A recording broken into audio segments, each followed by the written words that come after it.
യാ അയ്യുഹല്ലദീന ആമനൂ കുതിബ അലൈക്കുമുസ് സിയാം കമാ കുതിബ അലല്ലദീന മിൻ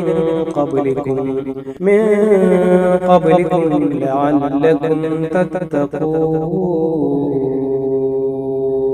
അല്ലയോ വിശ്വാസികളെ, യാ അയ്യുഹല്ലദീന ആമനൂ, അല്ലയോ വിശ്വാസികളെ, കുതിബ അലൈക്കുമുസ് സിയാമു കമാ കുതിബ അലല്ലദീന മിൻ ഖബ്ലികും ലഅല്ലകും തത്തഖൂൻ. നിങ്ങൾക്ക് നാം നോമ്പ് നിർബന്ധമാക്കിയിരിക്കുന്നു, നിങ്ങളുടെ മുൻകാല സമുദായത്തിലുള്ളവർക്ക് നിർബന്ധമാക്കപ്പെട്ടതുപോലെ. അഥവാ നിങ്ങൾക്ക് മുമ്പുള്ള സമുദായങ്ങൾ, ഇസ്ലാം എന്ന് പറയുന്ന സമൂഹത്തിന് മുമ്പുള്ള സമുദായങ്ങൾക്ക് നോമ്പ് നിർബന്ധമാക്കപ്പെട്ടതുപോലെ നിങ്ങൾക്കും നാം നോമ്പ് നിർബന്ധമാക്കിയിരിക്കുന്നു. എന്തിനു വേണ്ടി?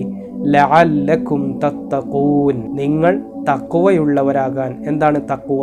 സൂക്ഷ്മത പാലിക്കുന്നവരാകാൻ വേണ്ടി, അല്ലെങ്കിൽ നിങ്ങൾക്ക് ദോഷബാധയെ തടയുന്നതിന് വേണ്ടി. ഇങ്ങനെയൊക്കെയാണ് അതിൻ്റെ അർത്ഥം വരുന്നത്. എൻ്റെ പ്രിയപ്പെട്ട വിശ്വാസികളെ, നമുക്ക് ജീവിതത്തിൽ ഒരു പരിശുദ്ധി ഉണ്ടാകുന്നതിന്, നമ്മളുടെ ദേഹേച്ഛകളുടെ അനിയന്ത്രിതമായ കുത്തിയൊഴുകുന്ന തരത്തിലുള്ള മ്ലേച്ഛകരമായ ചിന്താഗതികളിൽ നിന്ന് നമ്മുടെ മനസ്സിനെയും ശരീരത്തെയൊക്കെ മോചിപ്പിക്കുന്നതിനും ഒരു ഉത്കൃഷ്ടമായ ഒരു മാനസികാവസ്ഥയിൽ നല്ലൊരു വ്യക്തിയായി ജീവിക്കാൻ പ്രതിജ്ഞയെടുക്കുന്ന, നല്ലൊരു മനുഷ്യനായി തീരാൻ സഹായിക്കുന്ന, അതിന് നമ്മളെ പ്രാപ്തനാക്കുന്ന ഒരു കാര്യമാണ് ഈ നോമ്പ്.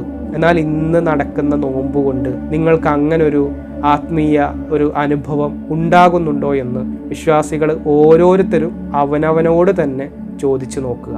യഥാർത്ഥത്തിൽ ഞാൻ നേരത്തെ സൂചിപ്പിച്ചതുപോലെ തന്നെ ഈ പറഞ്ഞ ജനാബത്ത് കുളിയും അതുപോലെ തന്നെ ഹൈലും നിഫാസും സെക്ഷൽ റിലേറ്റഡ് ആയിട്ടുള്ള കാര്യങ്ങളും ഇതൊക്കെ നമ്മുടെ ചിന്താഗതികളിൽ ഈ ഉസ്താദുമാരിങ്ങനെ ഇട്ടു തരുമ്പോൾ ഞാൻ ഈ പറഞ്ഞ ഒരു ആത്മസംസ്കരണം, ഒരു നല്ലൊരു വ്യക്തിയാകാനുള്ള ഒരു തയ്യാറെടുപ്പ് ഉണ്ടാകുകയാണോ ചെയ്യുക, അതല്ല കൂടുതൽ വഷളാവുകയാണോ ചെയ്യുക? നിങ്ങളൊന്ന് ചിന്തിച്ചു നോക്ക്. ഈ പൗരോഹിത്യ വർഗം ഒരു യഥാർത്ഥ വിശ്വാസിയെ നല്ലൊരു വ്യക്തിയായി, നല്ലൊരു വിശ്വാസിയാക്കി ജീവിക്കാനും സമ്മതിക്കില്ല എന്നുള്ളതിൻ്റെ തെളിവാണ് ഈ പറഞ്ഞ കാര്യങ്ങൾ.